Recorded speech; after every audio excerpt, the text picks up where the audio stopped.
She watched them through the screen, her grandchildren gathered under the tree, faces lit with joy. Oh, until they reached her gifts. Wrapping paper tore, laughter spilled, and someone whispered, "Grandma's so cheap." They didn't know she was still watching, didn't see her smile falter, didn't hear the silence that followed. But what they didn't know was this: she hadn't sent them the most important gift. Not yet. This is the story of the woman they thought they had forgotten until one small gesture, quiet and unexpected, made them remember everything. If you've ever felt overlooked by the ones you love most, this story will stay with you. Because not every gift comes in a box. The living room was quiet, save for the soft creak of the radiator beneath the window and the faint ticking of the wall clock she'd had since her children were young. Outside, the late December sky had turned a pale blue-gray, the kind of cold light that settled gently on everything it touched. Her hands were wrapped around a chipped floral mug filled with weak tea. It's the same one she always used when it was just her in the house. The laptop sat open on the coffee table, already propped up on a stack of old magazines to bring the camera to eye level. She had checked the lighting before the call, pulling the curtains slightly to the side, letting just enough daylight through. Not too bright, not too dim. She had brushed her hair, chosen the navy cardigan they once said brought out the color. In her eyes, dabbed on a bit of the lipstick her daughter had given her last Mother's Day rose garden. Was called. Though she rarely wore it, the call came through right on time. Her son's name appeared on the screen. She clicked join with a small, hopeful breath. And the screen flickered to life. There they were, all of them. The camera on their end tilted slightly downward, capturing the bustle of bodies in motion. Around a tall Christmas tree strung with warm white lights, wrapping paper already littered the floor. Someone off-screen was laughing. A dog barked briefly, then disappeared from view.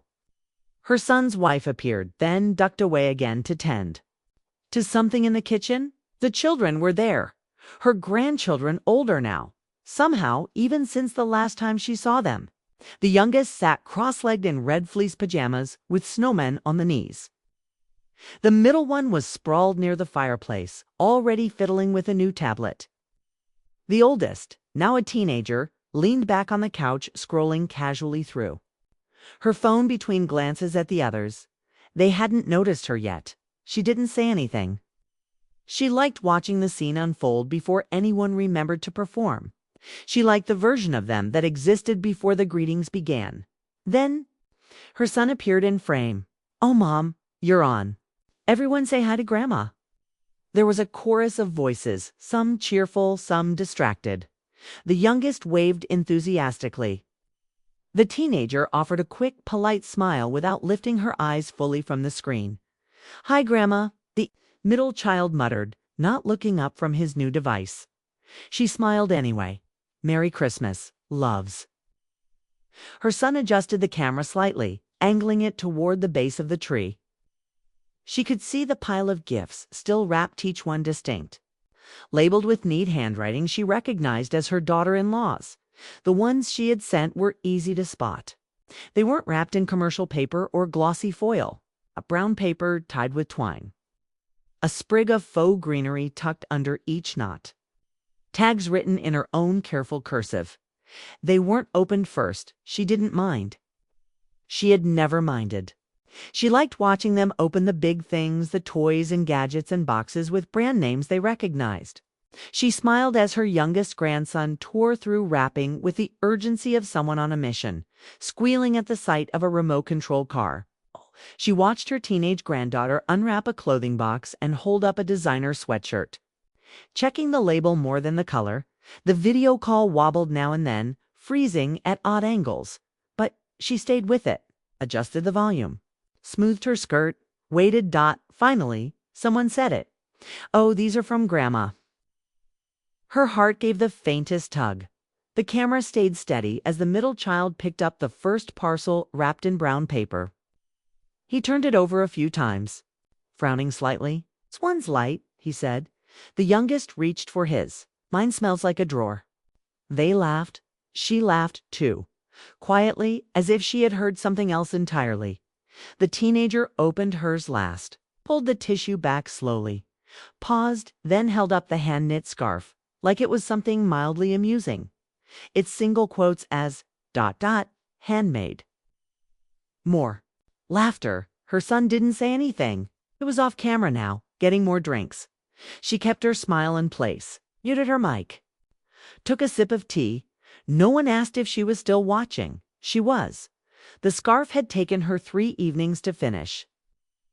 She'd chosen the yarn, carefully soft wool in shades of deep plum and ash gray. The kind that didn't itch, that could be worn against bare skin. Her fingers had worked slower than they once did, the rhythm uneven at first, but steady enough to keep going. She'd unraveled it twice before deciding the pattern was just right.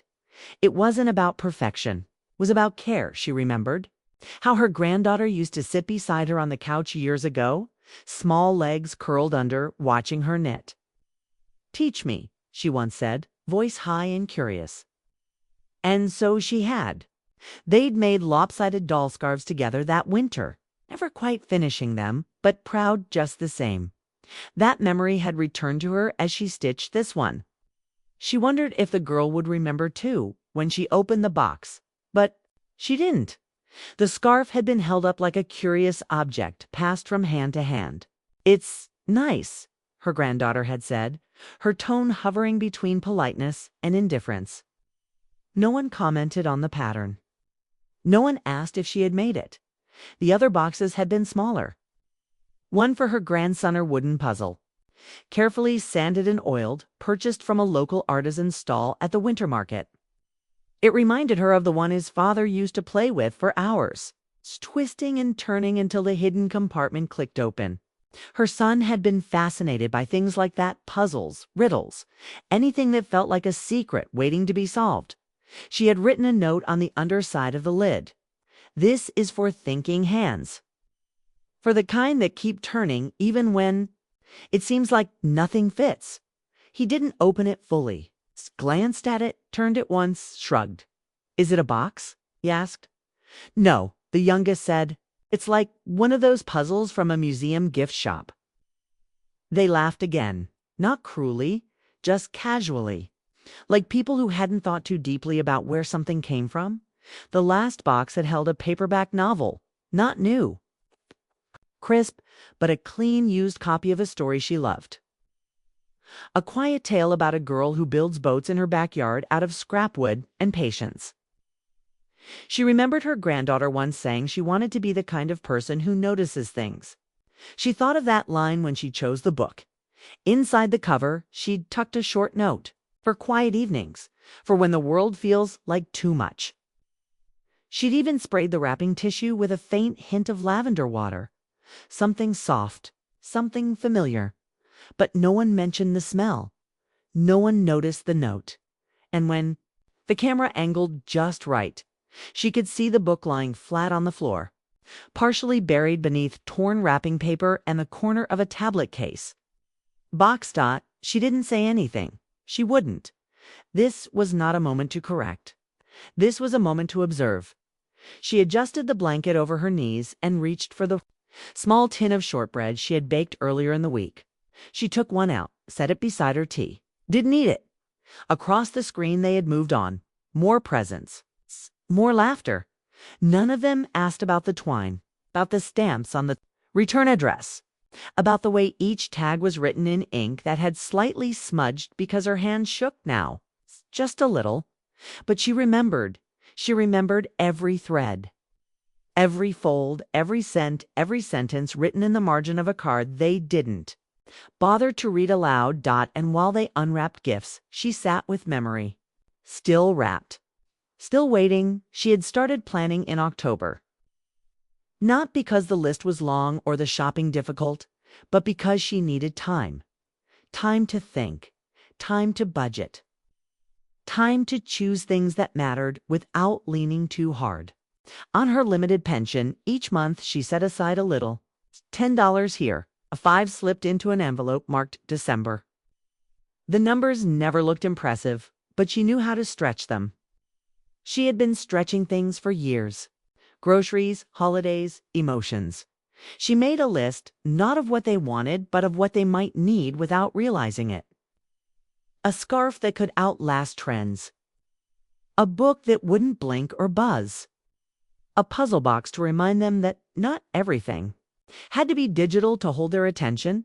There were cheaper things in the world and more expensive ones. But what she chose wasn't about price. It was about presence.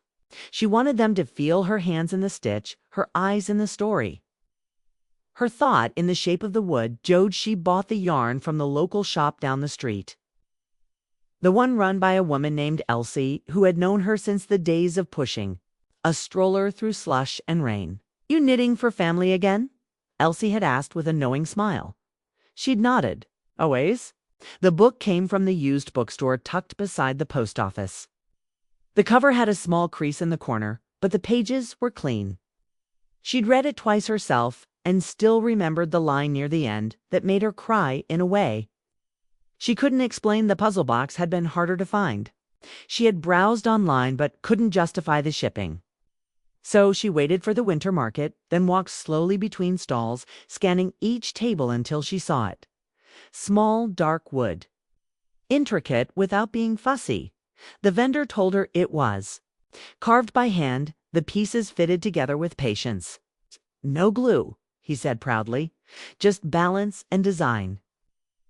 She nodded, thinking of her grandson's restless fingers and the way he once took apart the TV remote just to see how it stayed. Worked out she didn't buy it that day. She went home, counted the bills she'd tucked away, and returned the next morning with the exact amount.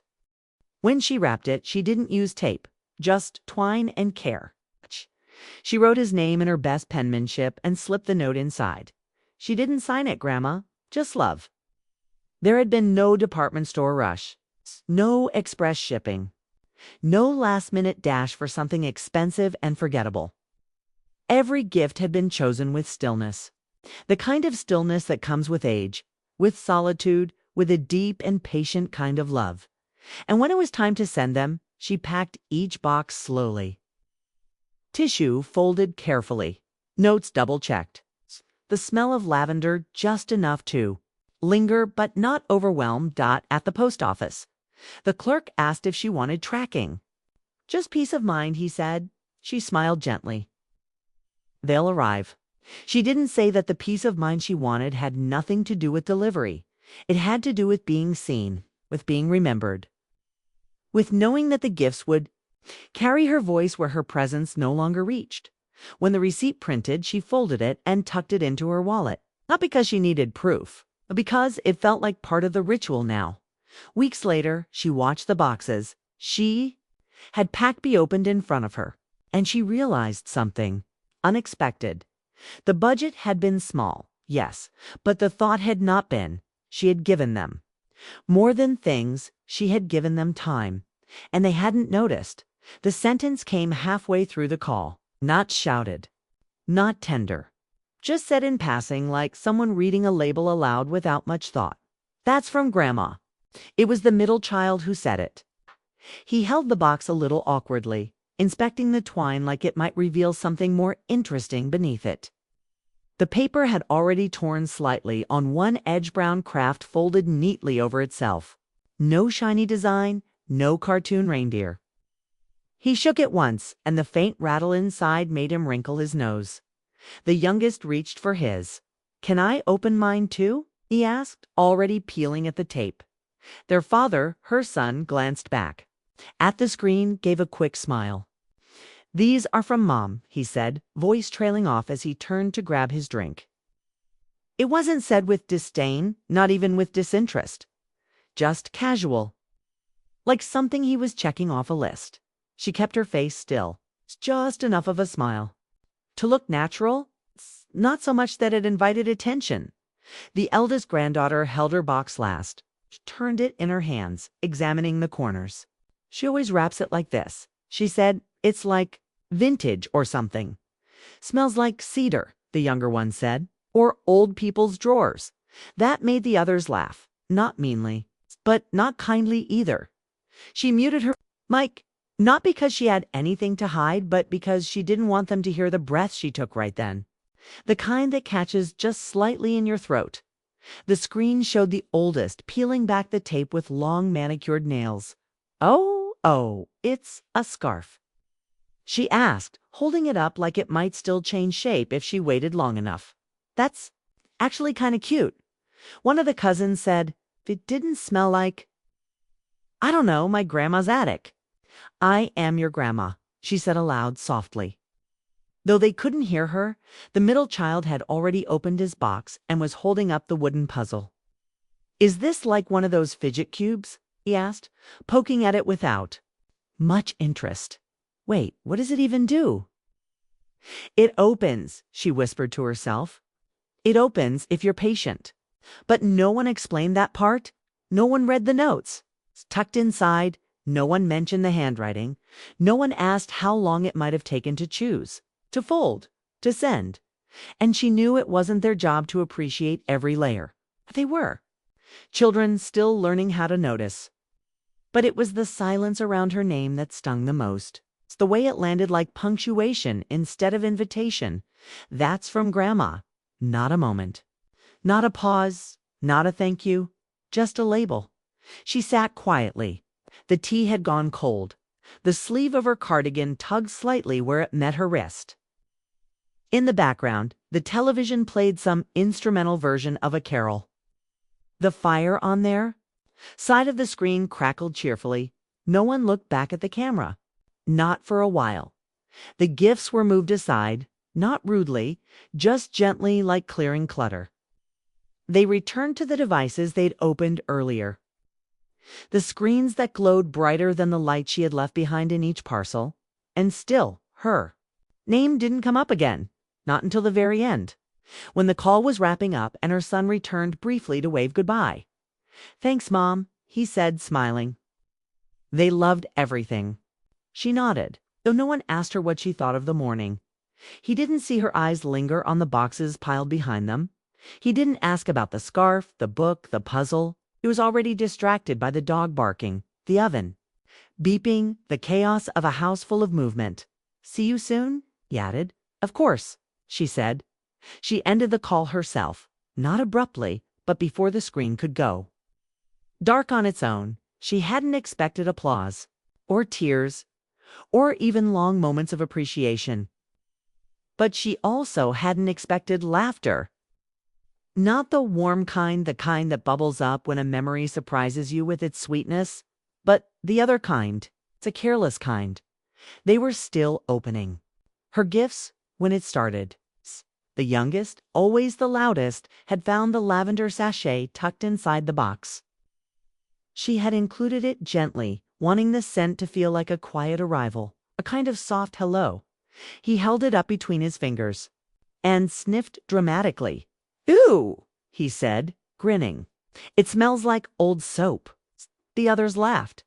It's like, her whole house smells like this, the teenage girl added. Like even the blankets. It's probably made it herself, someone said. More laughter.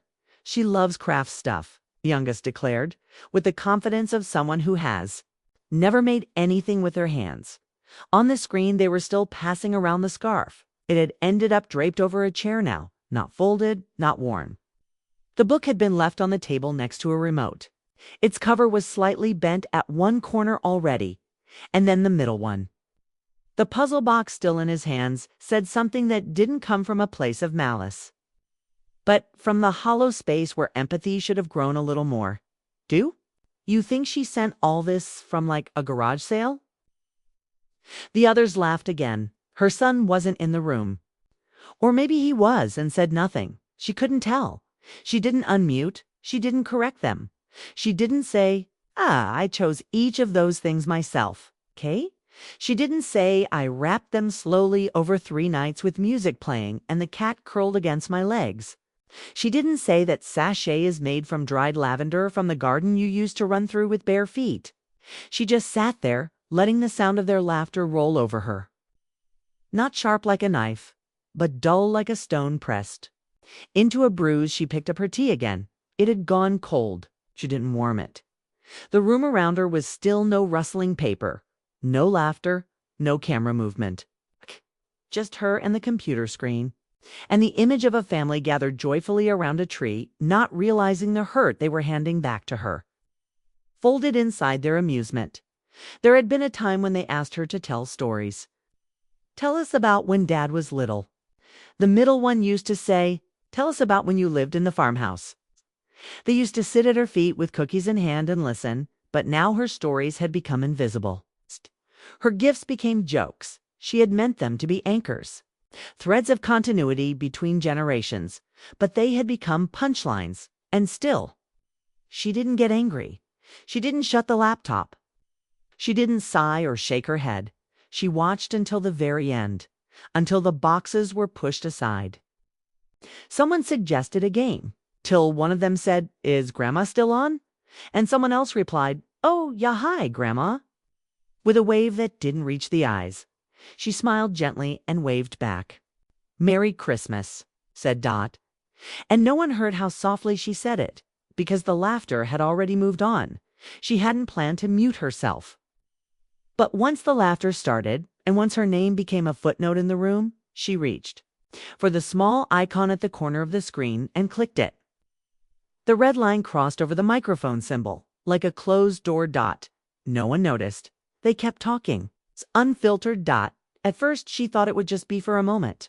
A breath, a pause to steady herself, to keep her voice from catching in her throat. But minutes passed, then more, and the silence on her end remained. It was strange how loud everything still felt.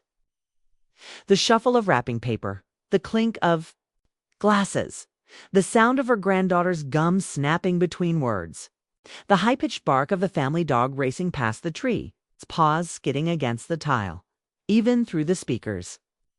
Their world felt full, chaotic, alive, and hers felt smaller by contrast. The living room around her was dim now. The sun had shifted behind the buildings across the street, and the light through the curtain had gone from gold to gray. She didn't turn on the lamp. She sat there, the screen lighting her face in cold tones, like a flickering candle that gave off no warmth. She reached for her tea again, out of habit. It had cooled too much to drink, but she held the mug in both hands anyway. It gave her something to do, something to hold that wasn't disappointment. The scarf lay folded beside her on the ottoman. The extra one she had knitted in case the post office lost a box or someone showed up unexpectedly. Pale blue, a color she rarely wore. She touched the yarn with one hand, fingertips running along, the stitches as if she could soothe something there on the screen. The children had moved on to talking about their new devices. The youngest was shouting excitedly about a game he'd downloaded. The middle child was comparing specs between two tablets. The oldest had her phone tilted up toward the ceiling, taking selfies half out of frame. No one asked her anything. No one looked straight into the camera. No one said, "Thank you for the gifts." She muted her mic, but the volume on their end was turned all the way up. Not just the literal volume, but the emotional one. The assumption that she was present only as an observer, a background shape, a figure they were expected to include. But not truly engaged. Her son walked past the screen again. She caught a glimpse of the back of his head, the familiar slope of his shoulders. For a second, she thought he might turn, might say, "Mom, tell them why you chose those gifts." Or, "Hey kids, let's read the notes she wrote."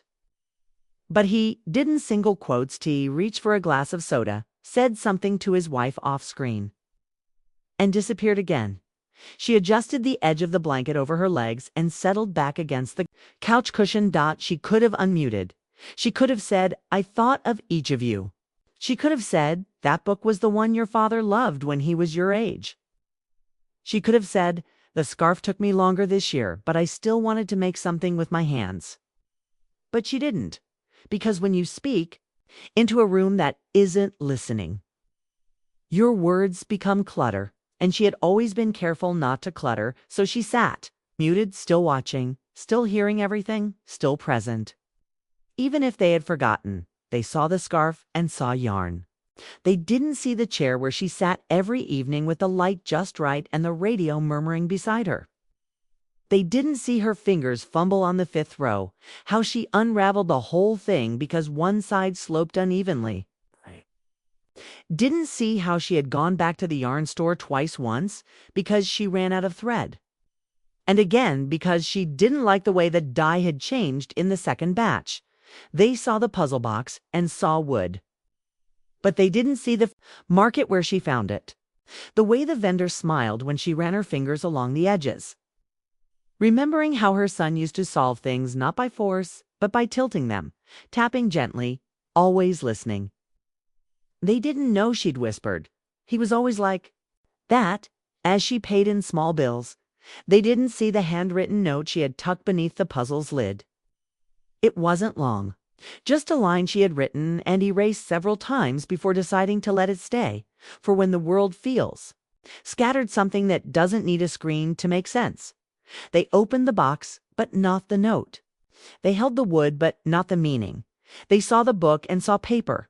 They didn't see the part where she sat on the bookstore floor, legs aching, reading through 5 titles before choosing the one that felt like it might reach her granddaughter, quietly, not through plot, but through presence. The kind of story that doesn't rush. The kind that teaches you to notice your own thoughts. They didn't know the lavender sachet came from her garden, that she'd dried the buds herself on the kitchen windowsill for weeks, turning them each morning so they wouldn't mold, that she'd sewn the fabric from scraps of an old apron her daughter once wore. They didn't know the twine was tied, the way her mother used to do it, looping twice before making the final knot, that she'd pressed the tissue by hand to make it fold neatly, that she'd written each tag in the same blue pen she only used for letters and holidays. They didn't. No, she had packed the boxes slowly, that she'd placed each item in silence, hands steady. It's the kind of silence that feels deliberate. It's like prayer. They didn't know how long she stared at the return address label before peeling it off. How she briefly considered adding a note, something simple, maybe even lighthearted, but she'd chosen not to.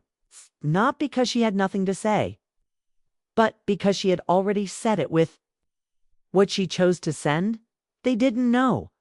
And that was the part that settled heavier than hurt. Not that they had laughed. Not even that they had forgotten to say thank you, but that the gifts were received. Without memory, without the thread that connected them back to her hands, her kitchen, her quiet afternoons. They didn't know because no one had told them. And maybe that was her fault. Maybe she had waited too long to explain why certain things mattered. Why handmade things weren't about saving money, but about saving stories. Maybe she'd assumed they remembered. Or worse, maybe she assumed they still cared too. She sat back in the chair, the edge of the cushion warm from where she'd been all morning. The call had ended now. The screen was dark. The room was quiet again, and around her on shelves in drawers, under folded linens, were years of things that looked ordinary but carried the weight of her. Things they'd never seen, because no one had told them the story, and she hadn't wanted to make them listen. The call ended the way most video calls do, without ceremony. A final wave. A couple of half-hearted bye-byes from the younger ones. Her son sang, "Talk soon," while already turning away. The screen froze for a half-second, then went black. She sat there for a moment, unsure whether to close the laptop or let it rest. The cursor blinked in the corner. She moved her hand to the mouse, then stopped. The silence that followed didn't rush in. It crept soft and even, like fog against glass. She turned in her chair, facing the room again. The radiator gave its usual slow groan. The wind outside moved a branch against the pane. Nothing urgent, nothing sudden. It's just a stillness that settled like dust. The scarf she had made sat beside her, on the ottoman, folded, unworn. The yarn brushed against her hand as she reached for the tea she hadn't sipped in over an hour. Cold, a film beginning to form on top. She didn't reheat it. She reached across the couch and pulled the small envelope from the side table. It was empty, meant for the thank you card she thought might arrive. She'd picked out a soft cream stationery set last month, pressed flowers on the corner. It's the kind that didn't ask for attention but waited to be noticed. But she didn't write anything in it. Not yet. because there was no thank you to answer. Not that day, not the next. No text, no call, no email. She checked her phone twice, then again after dinner. Just one message from a neighbor asking if she'd seen the salt truck come by. Nothing from them. She refreshed her inbox out of habit. Promotions, store sales, a weather alert. Nothing with her name in the subject line. And so she did the quiet things. Washed her mug, folded the throw blanket, straightened the corner of the rug with her foot. She didn't cry. She wasn't that kind of person, not anymore. She hadn't cried when she sold the family home. Not when her son moved across the country. Not even when the cat passed away last spring. Though her silence that week had carried more weight than any tears might have, she had learned to feel. In small ways, to place her emotions inside objects. Meals, mail, stitches. The silence after the call was not empty.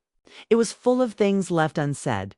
She thought about how her son used to call every Sunday, how her granddaughter once wrote her letters from camp and decorated the margins with little doodles of suns and strawberries, how her youngest grandson used to sit on her lap and press his ear to her chest and say, "You're warm."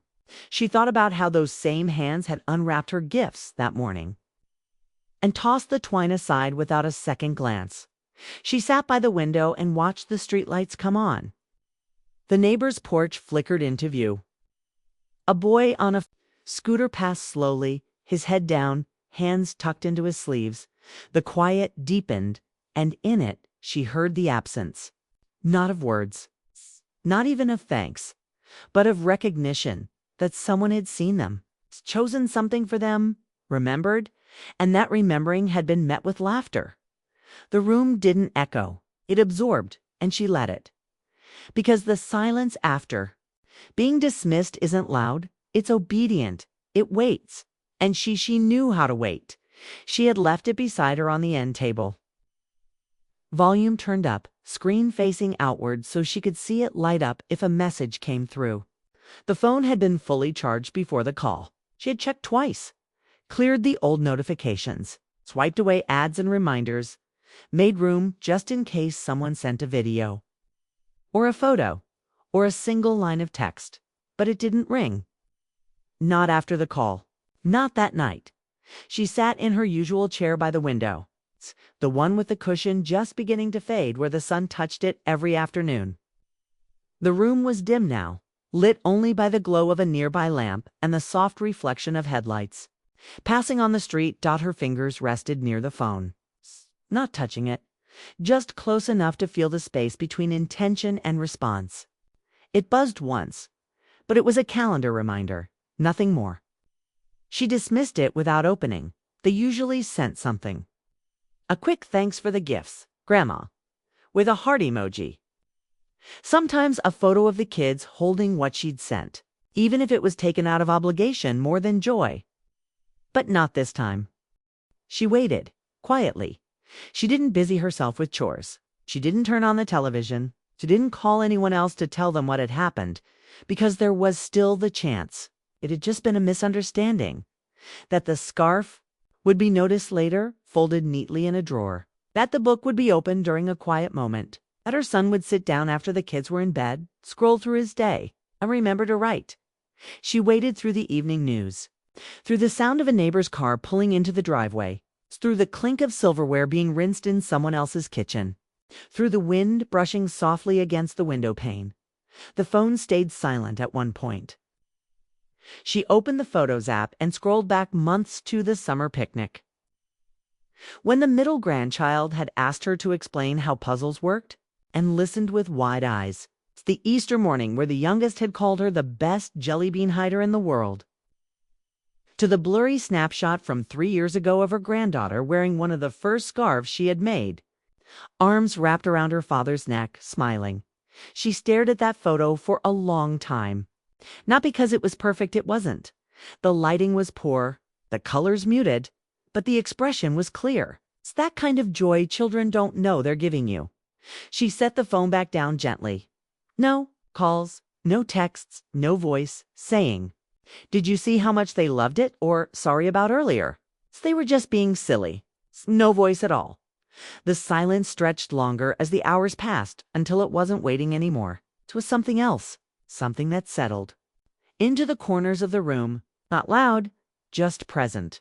She turned off the lamp, left the phone on the table, walked to the kitchen in slow steps, poured herself a glass of water she didn't really want, and stood by the sink. The porch light from the neighbor's house flickered on. She could see the outline of their family inside someone's setting. Plates, someone laughing. She brought the water back to her chair but didn't drink. She reached for the phone one more time, tapped the screen. It lit up. Nothing. Just the time and the stillness that comes when you realize the people you've given to most may not remember how to call you back. Not because they don't love you, but because they assume you'll always be there waiting, even when the phone doesn't ring. She opened it without thinking. The shallow drawer in the hallway console, second from the top, the one that never closed smoothly and always stuck on the left side. She didn't go there often, only when looking for a spare envelope or a pen that still worked. Tonight, she opened it not to find something, but to feel something. Inside were all the things people leave behind when they don't quite know what to do with them.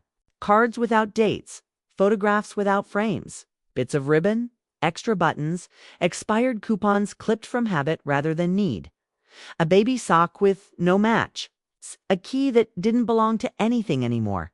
And there, near the back, was the thank you card from last Christmas.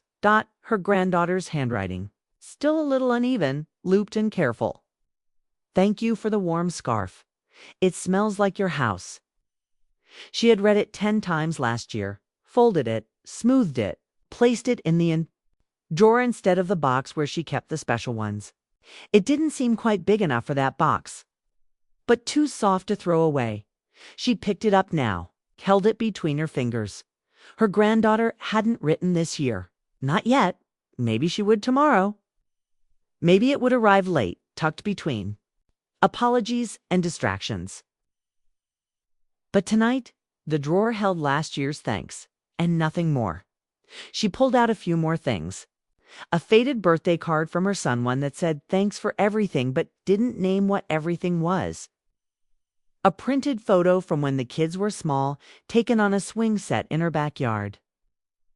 She could see her foot in the corner of the frame. She had been pushing them both. The boy had grass stains on his knees. The girl was laughing, mouth wide. Missing a front tooth, she remembered that day perfectly. They had eaten sandwiches on a quilt in the shade. The lemonade was too tart, and the baby cried when a bee got too close. But it was a good day, one that lived quietly in her. One they probably didn't remember at all. She tucked the photo back under the pile. Her hands moved gently now, lifting a folded piece of blue tissue paper, the kind she'd used that morning to wrap the journal. Still creased, still smelling faintly of lavender. She couldn't bring herself to throw it away. There was something about the drawer. It didn't hold valuables, not in the usual sense. But it held weight, the kind of weight made of effort and weightness. And memory, the kind of weight people don't see unless they go looking. She added one more thing to it tonight, a piece of the twine she'd used to wrap the smallest gift. The end had frayed, softened from her hands. She could have thrown it away, but she didn't. She placed it on top of the card. Closed the drawer slowly. Let it stick the way it always did. These were the things no one saved. The extras. The unnoticed. The pieces that never made it onto shelves or into albums. But here in this drawer, they stayed. Not because someone asked them to, but because she had. Because even the smallest things deserve to be held somewhere, even when the people they were made for forgot to keep them. She had always kept lists, not out of forgetfulness, but out of habit. It made her feel anchored. Groceries, garden tasks, books to lend, gifts to mail, phone calls to return. The lists were never dramatic. They lived quietly on notepads tucked near the kitchen sink or inside drawers that only she opened. That evening, after the call, after the cold tea, after the silence, she made a new list, not in anger, not even with sadness, but with a stillness that felt unfamiliar at first. like the quiet that follows a snowfall, thick, padded, without edges. She reached for the small pad on her desk, the one with a chipped corner and a pattern of fading green ivy. She uncapped her pen and dated the top corner, the way she always did. Then, slowly, without planning, she began to write. Wrap with less ribbon. Next year, use stamps that don't stick. Don't wait by the phone. Keep one scarf. Right? Something just for me. She paused. Looked at the lines. None of it was dramatic. None of it cruel. Just small adjustments. Edges softened by experience. She added, plant more lavender in spring. She didn't mean it as a message. Not for them. It wasn't meant to prove a point. It was just something to remember. The way she used to remind herself to turn the mattress, or oiled the hinges, or check the bird feeder. She wasn't writing them off. She didn't know how to do that. But she was writing something back into herself. A kind of quiet reply to what had happened. A way of not letting it go, but letting it settle in a place where it wouldn't bruise each time she reached for memory. She flipped to the next page and began another list. This one was different. Was titled simply, What? Still feels true. She didn't hesitate. They are good children. They do not understand yet. I still love them. I do not need applause. Some things are meant to be quiet. That last one lingered longest. She set the pen down, folded the page gently in half, and slipped it between the pages of an old cookbook nearby. It's kind with handwritten measurements in the margins. She didn't plan to hide it, just to place it where things lived that had already fed someone once. She returned to the first list and looked at it again. It didn't feel like a defense. It felt like a boundary. Not the kind people argue over. It's the kind you draw with your own steps, where you will go and where you'll stop waiting. Outside. The street light flickered, then held steady. She didn't cross anything off. She didn't need to. Sometimes the act of writing it is the thing that frees you. And tonight, the list didn't make the world louder. It just made her quieter in a way that finally felt like hers. It wasn't a knock. It was the soft shuffle of mail through the slot. The kind that doesn't ask for attention, but finds you anyway. She had just returned from watering the single fern in her kitchen window. The kettle was still whistling faintly, though she had turned off the heat a moment before. She walked to the door slowly, not expecting anything. Bills, perhaps?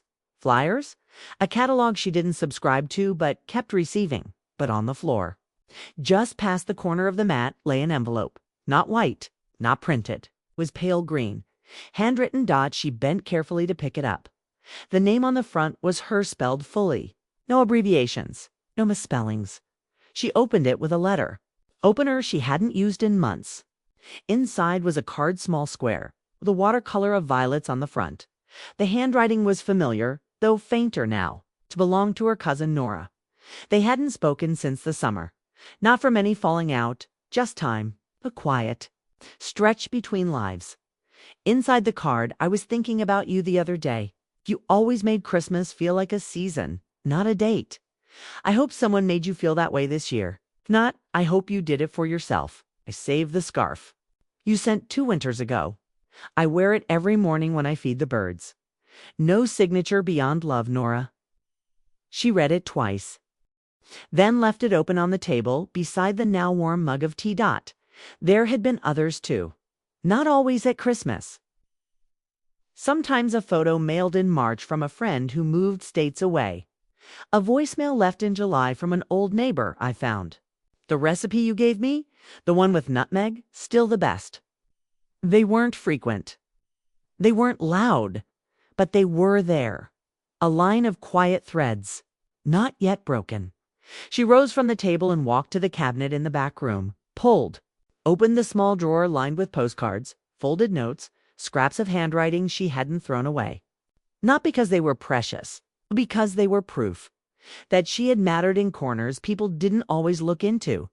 There was the thank you card from her old student, now grown, who still sent her updates about his own classroom. There was the torn envelope with her sister's handwriting from a decade ago. A single sentence that read, "You've always known how to listen without fixing things." There were traces. Not everyone had forgotten.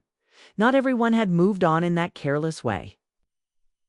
The way that confuses love with convenience. Some people had remembered. And those memories had weight, even if they arrived folded and late.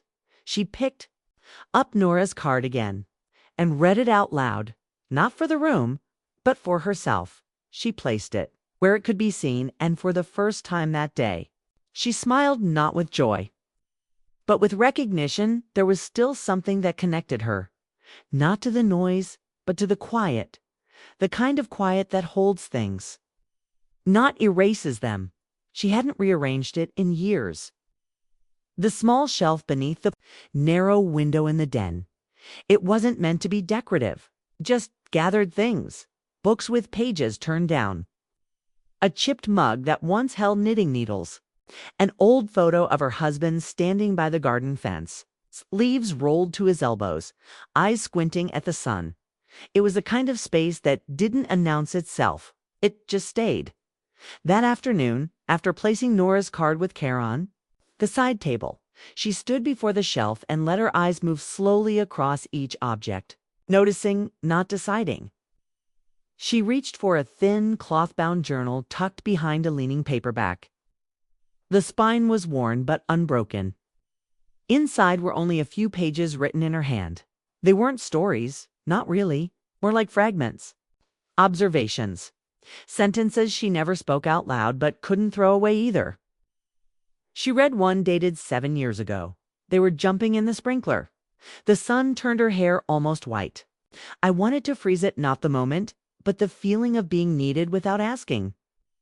She didn't remember writing it, but she remembered the day.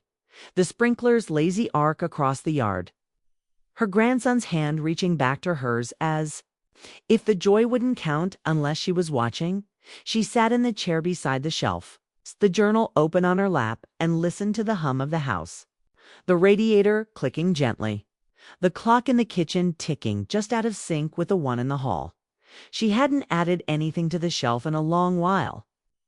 Things arrived, and if they didn't have a place, they ended up there. Not because they were special, but because she didn't want to forget. A small pine cone gathered from a walk.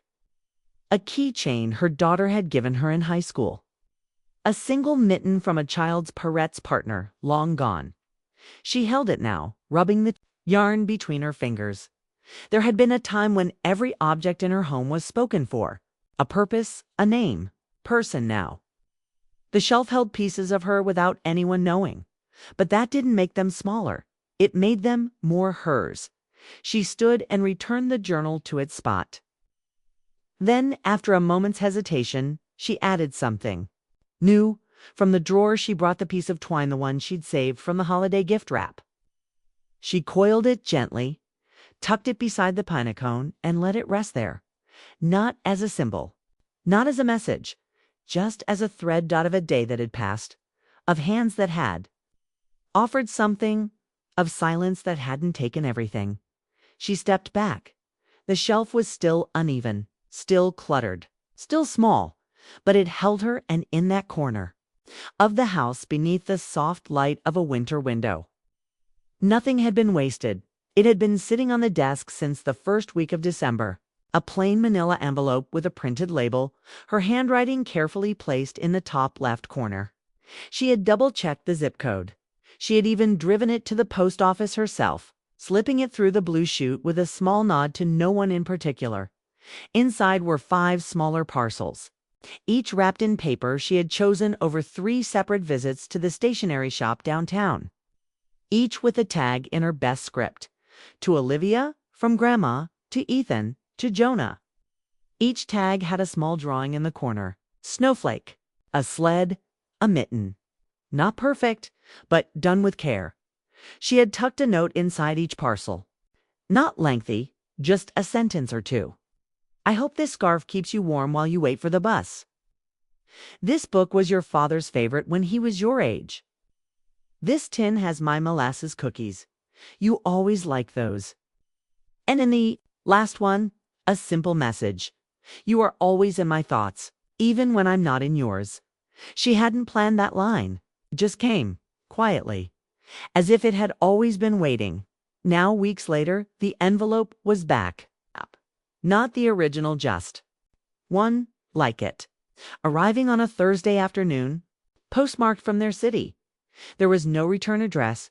She brought it inside carefully, sat at the kitchen table and sliced it open with the same letter opener she had used on Nora's card. Inside was a scarf. Not the one she had made, a different one, new store-bought, still with a tag attached. The note was folded into quarters. No handwriting, printed, typed. They have plenty of scarves. Maybe next year something off their wish list would be better. Thank you, though. No signature, just... That daughter hand didn't shake, but she placed the envelope down slowly, as if it might still sting. She looked at the scarf. Blue-gray, acrylic, machine-knitted. She didn't touch it long. Instead, she turned to the cupboard above the sink and pulled down the tin of cookies. She hadn't mailed. She had kept a batch for herself. Not out of doubt, but maybe out of instinct. She opened it now, took one out, and sat by the window. There wasn't anger. Not even hurt in the sharp way she had expected. Just a heaviness of something that had been named without being known. Of effort repackaged as misunderstanding. She folded the note and slipped it into the drawer. Not out of sentiment, but because she needed to see it again one day, not to relive it, but to remember that even silence can come with a label. She would not respond, not with another package, not with correction, but perhaps next time with something else, not less, not louder. Just different. The envelope stayed on the table and the scarf remained folded inside. UNWORN. Returned. It had started as an extra, a sixth gift made out of rhythm. She hadn't meant to keep it. She just hadn't found the right person for it yet. A soft wool hat, pale plum, with a single line of pattern near the edge, just enough to make it look deliberate but not fussy. She had knitted it in late October during one of those long in-between afternoons when the wind keeps changing direction and the light can't decide whether to stay. It was meant to be a backup, a just in case, a maybe. It sat in the basket by her armchair for weeks. The same basket that held half-used skeins, needles she no longer needed instructions for, and a folded copy of a baby booty pattern she hadn't used since the twins were born. On the morning after the return envelope arrived, she saw the hat, again, still neatly tucked beneath a ball of green yarn, still unworn, still waiting. She picked it up gently and pressed it between her hands. The wool was softer than she remembered. For a moment, she considered boxing it, wrapping it, re-tagging it, sending it to someone else, anyone else. There were neighbors, there were donation drives, there were people colder than her. But then she paused and set it down on her lap. She folded the brim over just slightly, adjusted the shape. Then, almost shyly, she placed it on her own head.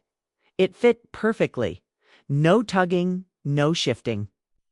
No shifting, no loose corners or too tight seams. She didn't look in a mirror. She didn't need to. For the first time in weeks, she wore something she had made with no thought of how it would be received. No performance, no hesitation, just warmth. She left it on while she made tea, kept it on while she stood by the back door, watching a pair of sparrows land near the fence. She wore it while flipping through an old magazine, while writing a short grocery list, while placing a reminder on the fridge. Milk, eggs, birdseed. The hat stayed with her through it all. Not because it was extraordinary, but because it was. Hers. It hadn't been chosen by anyone else. It hadn't been returned. It hadn't been laughed at. It hadn't been weighed against a wish list. It had been made with care, and then claimed with kindness. She didn't take it off until just before bed, and when she did, she folded it with care, smoothing the edges like a small quilt. She placed it not in the drawer, not in the basket, but on the corner of her nightstand, where it could be seen. Where it could be reached, where it could remind her, softly, that sometimes the thing you meant for others ends up being the very thing you needed. Not everything had to be given away. Some gifts quiet, small, unfinished meant to return to the one who made them, and stay. She didn't hang the garland this year, not because she couldn't reach, but because she didn't want to pretend. The box of ornaments remained closed at the back of the hall closet next to an old tablecloth that still smelled faintly of cinnamon. The wreath, wrapped in clear plastic, stayed nestled under the guest bed. She had taken it out once, set it by the door, then carried it quietly back without explanation. But the tresmal, pre-lit, the one she used in quiet years, still stood by the window. She decorated it with just 3 things: a crocheted star from her sister, a wooden dove her husband had carved, and a photograph clothespin near the middle. It showed 2 children on a front porch, both grinning, both covered in flour. They had been helping her make cookies. One of them had sneezed into the mixing bowl. It all laughed for 5 straight minutes. She didn't send gifts this time. She wrote cards instead. Not long ones, not elaborate. Just short notes in her neatest hand. Thinking of you always. She didn't watch them open anything. No video call. No promises of let's do it earlier this year so you don't get left for last. No logging on and waiting while conversations swirled around her like she wasn't part of the room. There had been no argument, no dramatic goodbye, just a step back. Taken not in defiance, but in clarity. She had spent the morning making scones, buttery round with a light dusting of sugar. She placed 4 in a small basket lined with a blue cloth napkin and walked them across the street to the Morales family. Their youngest had just lost a tooth and wrote her thank you notes in purple crayon. They stood in the doorway in their slippers, surprised and grateful. She didn't stay long, just long enough to say, "Merry Christmas, sweetheart," and touched the child's shoulder. Back home, she lit a candle by the kitchen window and poured herself tea. There was music playing from a small radio in the corner, soft instrumentals. Number lyrics. No bells. She sat with a blanket wrapped around her knees and opened the journal. She didn't write much, just 1 line. This year, it's kind to myself. It didn't need to be more. Outside, snow had begun to fall quiet, sparse, without urgency. She watched it gather on the fence post, the railing, the empty bird bath. A year ago, she had watched from the same window as her grandchildren tore open her gifts, laughed, and turned their attention elsewhere. And now, in the same light, in the same silence, she sat wrapped in her own softness, wearing the plum-colored hat she had made for no one and ended up needing most. This Christmas didn't feel empty. It felt simple, and real, and quietly whole. It had been there for years and changed. A single frame resting at a gentle angle, just off-center from the old clock that no longer kept time. In the photograph, they were all younger. Her daughter midlaugh, one arm around her husband's neck. The twins sat in her lap, barely old enough to hold still. Everyone's faces were full, bright. She dusted the mantel every week, careful around the edges of the frame, never shifting it from its position. But lately, she had begun to wonder why it stayed there. Not out of resentment, just curiosity. That morning, a week after the New Year had passed, she stood in front of the mantel longer than usual. The house was quiet. It's not mournful, just still, like a room after someone's left, but before anyone else arrives. She picked up the frame, cradling it in both hands. The glass was clean, the corners of the photo slightly curled. She stared at her own face in the picture, younger and softer, before life began pulling her into roles she hadn't realized would last so long. Ever, planner, observer. She wasn't angry at the moment the photo had captured. It had been real. It'd been warm. But it didn't tell the whole story anymore. So she set it down, carefully, not back in its old place, but into a drawer. Wrapped in the same soft cloth she used for her silver teapot. She didn't throw it away. She couldn't, but she didn't need it looking back at her every morning. Instead, she placed something new in its place. A photograph she had taken last week, a close-up of her garden fence, where ice had formed perfect beads along the wire. No people, no poses. Just stillness and pattern, and the kind of beauty you don't notice unless you're alone long enough to really see it. The frame was simple. Matte black. She adjusted it slightly, then stepped back. It changed the room. Not dramatically, but enough it made the mantel feel less like a display case and more like part of her home again. Later that afternoon, while flipping through an old book, she found a photo tucked inside her grandson. At 4, sitting in her lap, holding a wooden train. She traced his face with her thumb. She didn't cry. But she didn't smile either. She simply folded the photo, in half not to hide it, but to keep it, and slipped it into the envelope where she kept her will. Not for drama, not for message. Just so that one day, when someone opened that drawer looking for paperwork, they'd also find a memory. Something unspoken. But real, not the polished version framed on the mantel, but the quiet moment that had mattered most. It arrived in late January, well past the rush of cards and deliveries. A plain white envelope, the kind sold in bulk. Her name was written in faint pencil, not pen, and the return address in the corner was printed with a child's uneven hand. She turned it over once before opening it, not because she didn't recognize it, but because she did. Olivia, the oldest of the grandchildren, 11 now. Maybe 12. Inside was a folded sheet of notebook paper, torn cleanly from a spiral binding. No decoration, no holiday border, just a note. Hi, Grandma. Mom said we forgot to say thank you for the book. I liked it. Sorry we didn't say anything earlier. Things were really busy. I hope you're doing okay, Olivia. No love. Number? Doodles. No second sentence. Just that. She read it slowly, letting each word sit longer than necessary. The paper was thin, the kind that curls at the edges when handled too much. She placed it on the table beside the worn envelope. It wasn't cruel. It wasn't cold. But it came wrapped in something she couldn't name. She didn't need it to be poetic. Okay, but she had. Imagine something different. Some small trace of recognition. Not of the gift, but of her instead. It felt like a task marked off a list. A reminder fulfilled. She wondered how it had gone. Did you send a thank you to Grandma yet? Oh no, I'll do it now. She didn't fault the child, but she also didn't reach for the magnet to put it on the fridge. Not this time. Instead, she folded it back into the envelope and placed it in the drawer where she kept receipts. It felt like the right place somewhere. Between forgotten and not discarded, she made tea that evening and sat by the window in the chair with the thinner cushion. She looked out at the bare branches, the fence she hadn't painted in years, and the single garden light that still flickered in its old socket. She thought of Olivia.